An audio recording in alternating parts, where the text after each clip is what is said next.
abogado nag-file na ng petition for jurisdiction. Sinasabi ng kanyang abogado na wala na kayong jurisdiction sa kaso na ito. Dahil nagsimula ang investigasyon ninyo 2 taon na noong pag-alis ng Pilipinas sa ICC.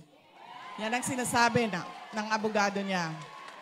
At maraming legal experts at meron siyang kinuhang legal expert din na nagsasabi na tama nga, hindi na kayo pwedeng mag-imbestiga dahil tapos na yung 1-year period na pwede kayong mag-imbestiga after withdrawal. Ay, hindi ko alam yan, ma'am. Hindi ko pa alam kung makakauwi siya, ma'am. Hindi ko lang masagot kung kailan. At pag-usapan si dating Pangulong Rodrigo Duterte at ang ating bayan. Ang susunod na pagpapasalamat ay sa Sumida City. Ang head of security natin na si Yuichi Ito. Nagpapasalamat kami kay Mr. Ito para sa kanyang tulong sa atin. Ang susunod ay ang media partner ng ating RDPU ay ang SMNI Network. Sunshine Media Network Incorporated. Maraming salamat sa inyo. Sila po ang ating official media partner ngayong gabi. At syempre, nagpapasalamat tayo sa ating local Tokyo Police. Meron po tayong mga kasama na mga, para din silang mga kateki, no? Yung itsura nila ba? No? Mga Japanese kateki. Ayan sila. Nagpapasalamat tayo sa Police Tokyo. Ang susunod, nagtatago yan dyan sa gilid. Ganda pa ng katawan. Dapat ganyan ang kasama, no? Yung, pag ikaw matangkad ka, yung kasama mo mas matangkad sa iyo. Malapit ko na siya tinawag kanina, uy, katiki. Hindi pala.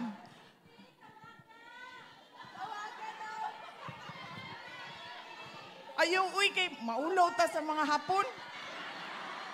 Ayaw. Maulaw ta, basin makasamaan ta nila.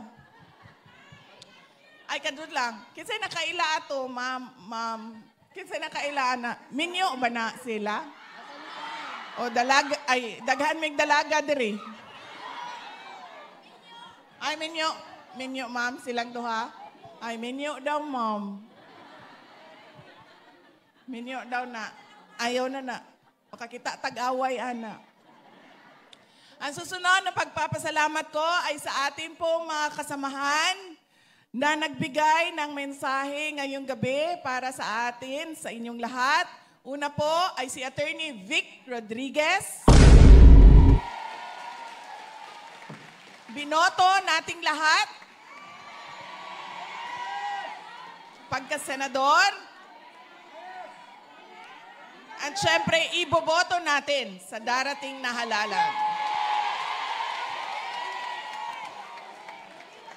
Ang susunod ay si Dr. Richard Mata. Binoto natin.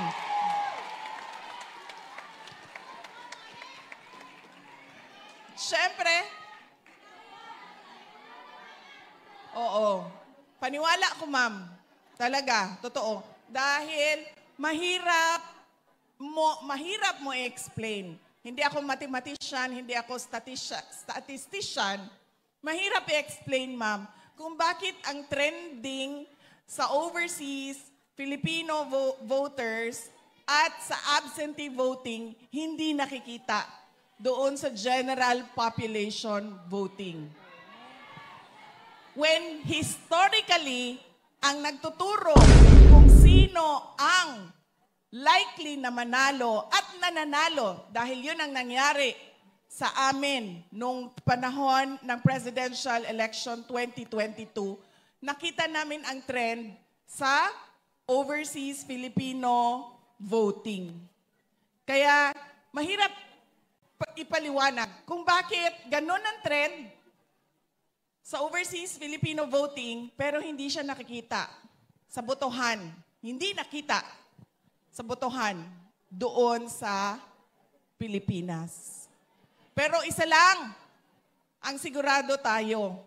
Madami, milyon ang bumoto. Kay Attorney Vic Rodriguez at kay Dr. Richard Mata.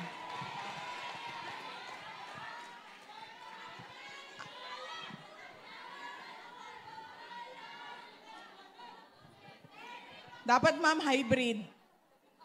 Merong machine tapos in-audit sa manual. Opo. Para kahit sumunod na yung result nung manual, nauna na. Nauna na yung kagustuhan natin na makita kaagad yung result. Dapat merong reforms sa batas natin. Reforms sa election laws natin. Ang susunod ay ang pagpapasalamat ko kay Senator Robin Padilla. Alam niyo po, si Senator Robin Padilla dapat ay nasa Hague ngayon dahil nangako siya sa ating mga kababayan doon sa Europe na siya ay a-attend sa rally. Pero siya, pwede ba napuntahan mo ang rally ng Japan? Kaya siya nandito dahil sa pagmamahal.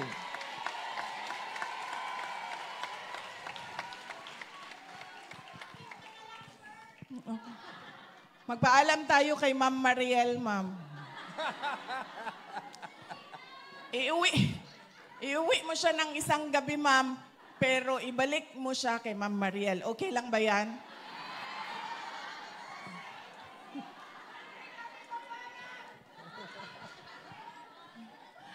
Ang susunod na pagpapasalamat ay ang pagpapasalamat ko kay dating Speaker, Congressman Lord Alan Velasco. Kasama po namin siya sa mga kampanya noong 2019, noong 2022. At ngayon ay kinukumbinsi ko siya. Dati siyang congressman. Alam niya kung ano ang kalokohan sa loob ng House of Representatives. Kaya, kinukumbinsi ko siya, magsalita ka na. Kaya mamaya, pag nakita ninyo, nakausap ninyo,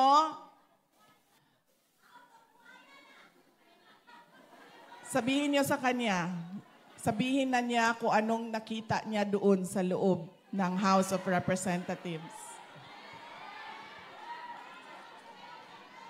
Pwede din siya iuwi, ma'am, isang gabi lang. Tapos ibalik natin siya sa asawa niya, si Ma'am Rowena. Papasalamat din ako kay Dr. Lorraine Badoy. Nandito po siya.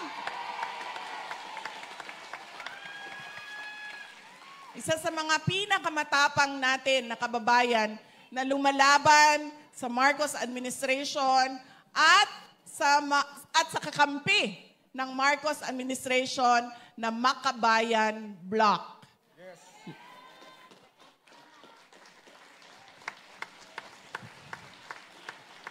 Nandito din po sa ating stage si dating Congressman Jing Paras na kaparte po ng PDP na partido. Maraming salamat sa aking mga kasamahan dito sa stage dahil nakapagbigay sila ng mensahe para sa inyong lahat. Ang susunod na pagpapasalamat ay mula po sa akin. Nagpapasalamat po ako sa inyong lahat sa patuloy ninyo na pagtitiwala at suporta sa akin at sa aking mga kasamahan sa opisina ng Pangalawang Pangulo at sa patuloy ninyo na pagtitiwala sa amin. Maraming salamat mga kababayan.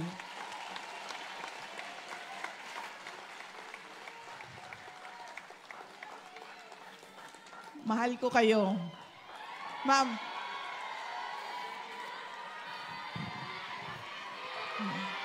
Thank you.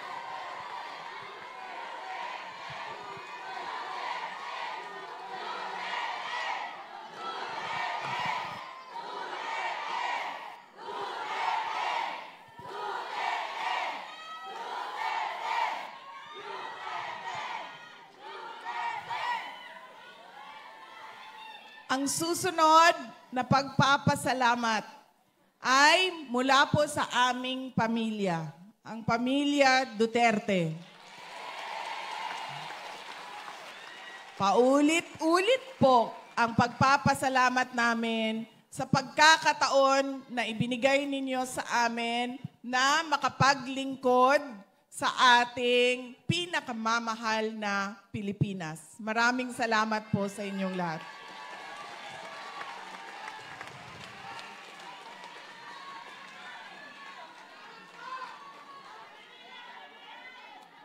Ang susunod po na pagpapasalamat ay babalik na naman tayo sa inyo. Nabanggit kanina, ang laki ng tulong ninyo sa bayan natin. Kaya masakit sa akin kapag tinatanong kung ano ba ang ginagawa ninyo sa abroad. Ang ginagawa namin sa abroad ay nakikinig sa mga OFW, sa mga overseas Filipinos. At nagpapasalamat sa kanila. Dahil kung hindi dahil sa mga padala ninyo sa Pilipinas at sa inyong mga pamilya na naiwan doon sa Pilipinas, ay sigurado matagal na lumubog ang bayan natin.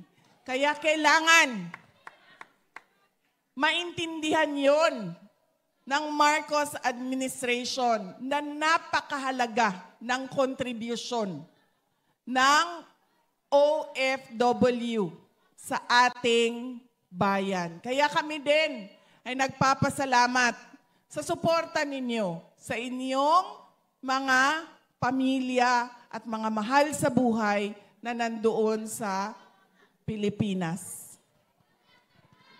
Pwede mo yan sabihin dito, ma'am, kasi hindi tayo hulihin.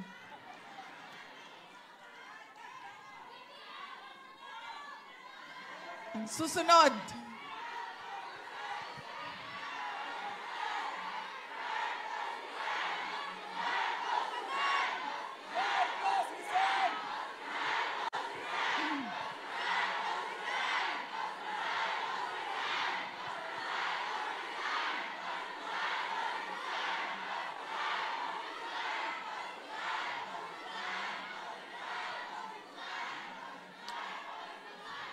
Mamaya po, pag-uusapan natin kung ano yung nangyayari sa ating bayan.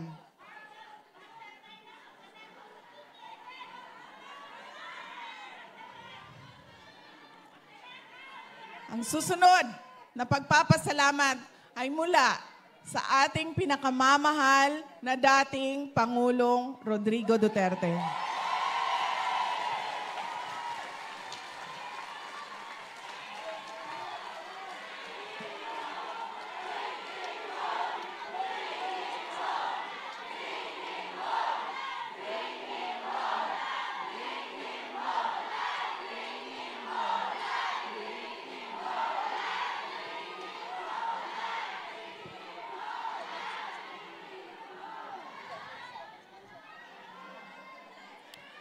Alam niya po ang mga pagtitipon na ganito. Dahil kapag nagkakausap po kami, ay sinasabi po namin sa kanya.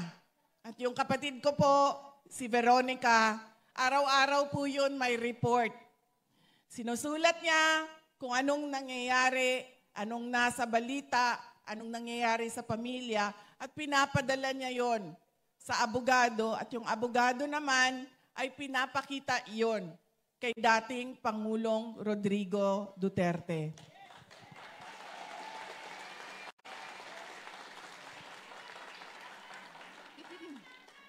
Kapag kami ay magkausap doon sa detention unit, sinasabi niya lagi, nagpapasalamat siya sa mga dasal ninyo.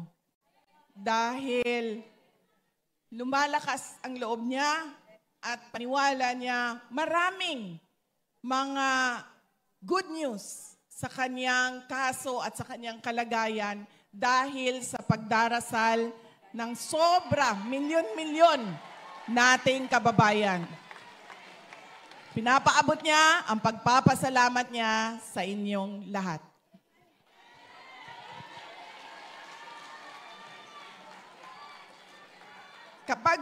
Kahit saan po ako pumupunta, noon ang unang tinatanong sa akin, kamusta na ba si dating Pangulong Duterte?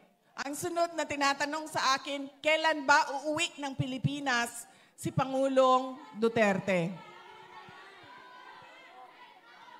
Kahapon po, tumawag siya sa akin. Tawag siya sa akin, sabi ko sa kanya, ang huling tawag, ang sabi ko, ang daming nangyari. Simula Monday hanggang Friday, ang huling tawag mo sa akin, noon pang nakaraang Friday. Sabi ko sa kanya, nakalimutan mo ata ako tawagan. Sabi niya,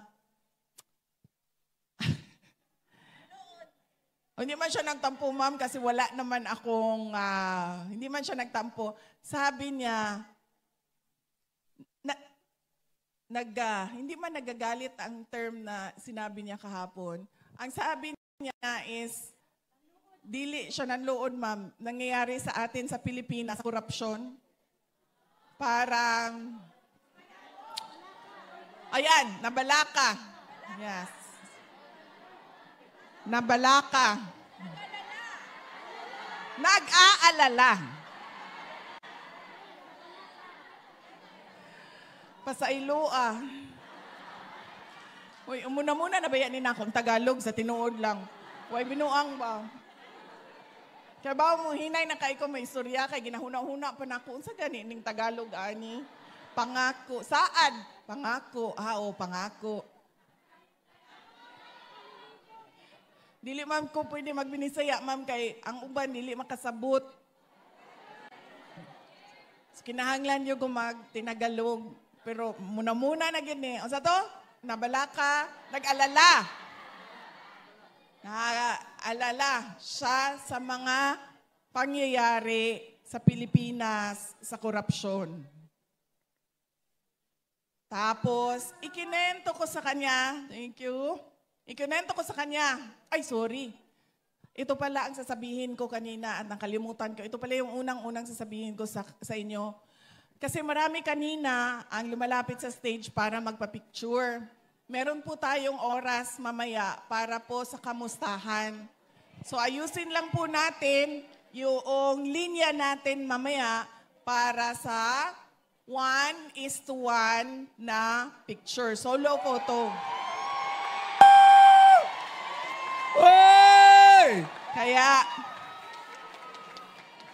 Kaya wag po kayong mag-alala.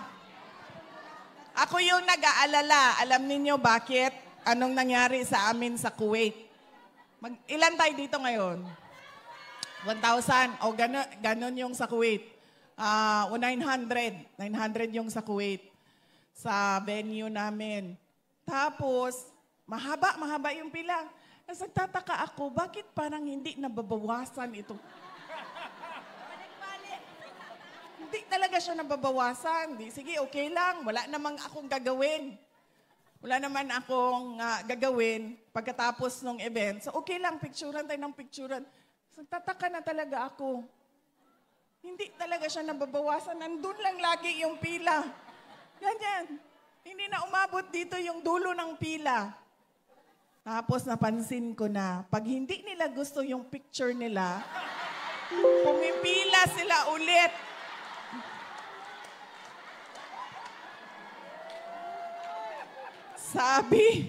Sabi ni Sir Berwin, magkulang tayo sa oras kapag isa-isahin natin yan sila.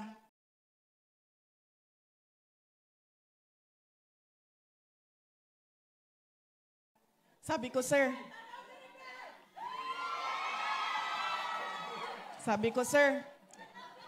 unang-una, yung paulit-ulit, hilain yung palabas yan sa pila. Kasi kawawa yung mga nasa likod, nasisingitan ng paulit-ulit ang na pumipila. Tapos sabi ko, yung may mga picture na dati, sino yun? Oy, kunwari, wala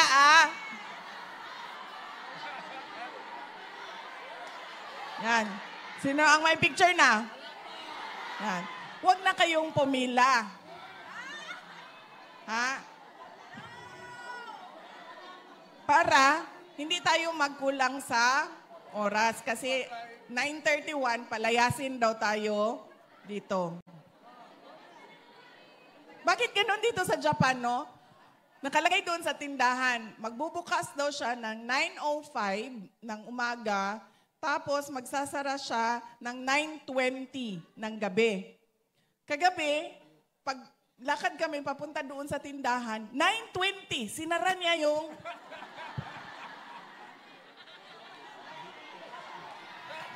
Sabi ko, grabe, may hangyo ning lugaran ni.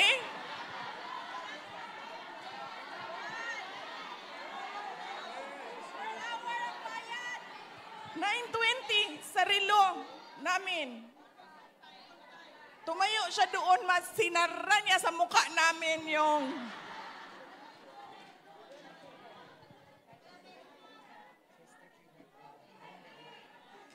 So yan, papalayasin daw tayo ng 9:31. So anong oras na? 8:09. 8 pa lang. Kaya pa yan. Kaya yan. Yung organizer lang ang kabahan. Wala tayong kaba. Grabe. Tapos hindi ko maintindihan, bakit 9:05 yung opening, tapos 9:20 yung closing, bakit hindi 9 a.m. tapos 9 p.m.? Kasi meron talagang 05. Di ba sa atin, sa Pilipinas, wala na yung 05, 15, 30, wala na yan. 9, 10, 11, 12 lang yan. May usapan tayo 9, darating tayo 11. Di ba?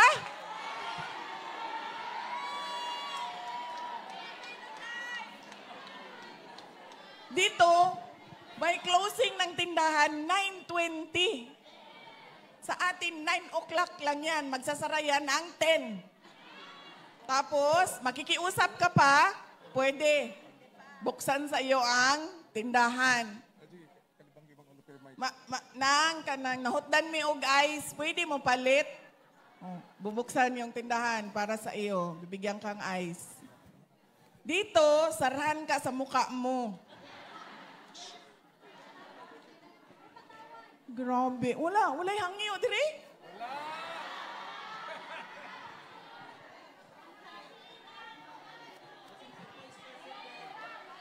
Wala'y inamiguhay, dire, ma'am? Wala!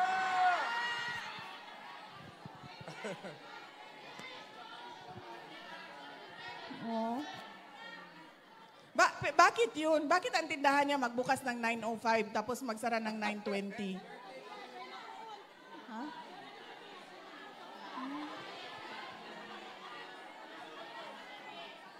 So, maglinis ng 5 minutes.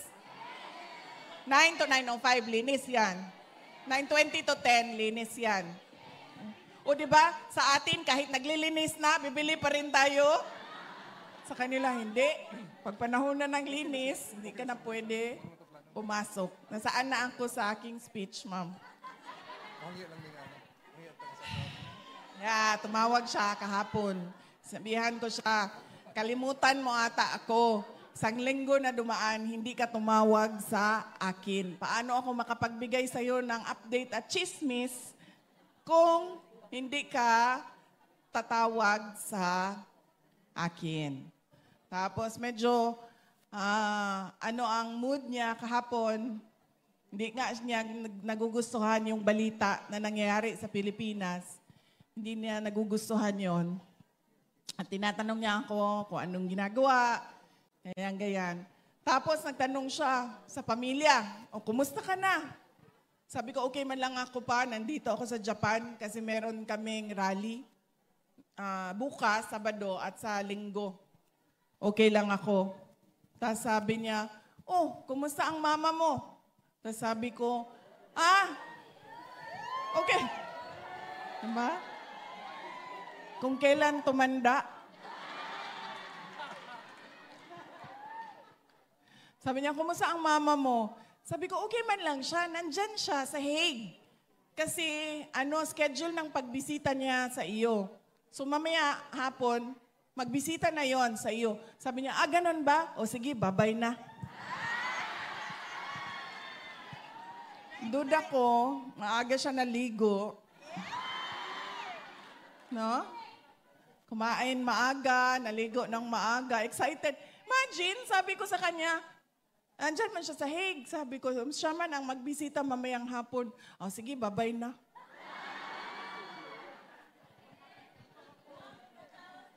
Mga tigulang, kiringking.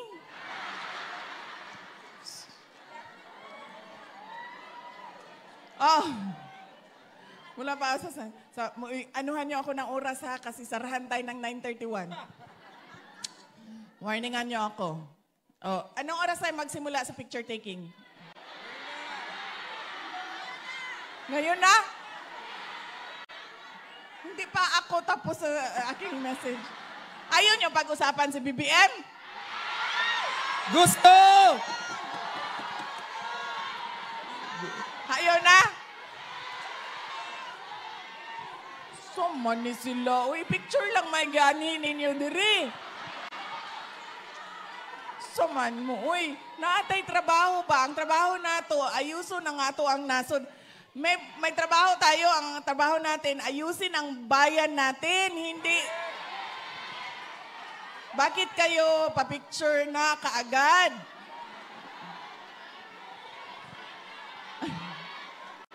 Sir, anong oras ang picture taking magsimula? Mahadlok yung ko. As in, kay nga no, nakitaan yun ako, gisaradaan yung ko gahapon lagi. Sanaw. Anong oras ako magsimula sa picture taking ko? Anong oras magsimula ang picture taking? Ha? Ay, ngayon na? Ay, tinuod di ay. Sa oras naman di ay.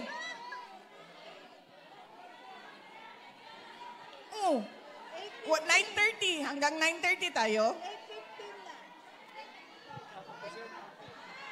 8:15 lang. Mamalhin ta dito sa gawas. Nga naman di ay. Ay, sige, Ma'am Risa, Kaya mo aning Ma'am Risa. Sige lang, nagka-stroke.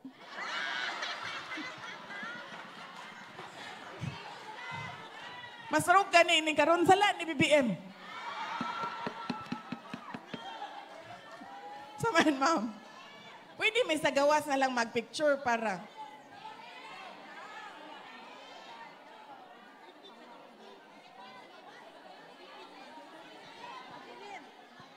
Madilim sa labas. Dili pwede sa gawas. Ngit-ngit. Anaan lang na itong flashlight. Flashlight. Pero pwede.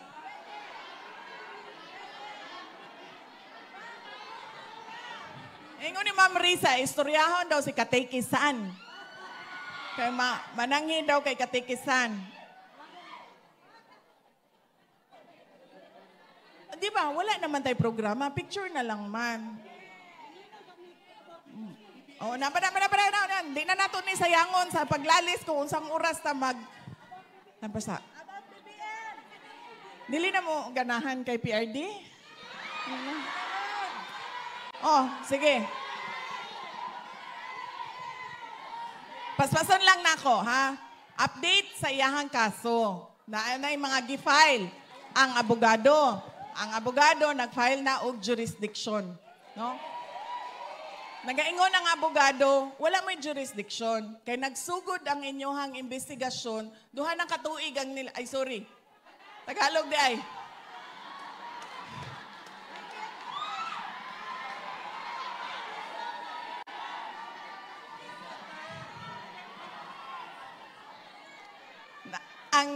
Ang kanyang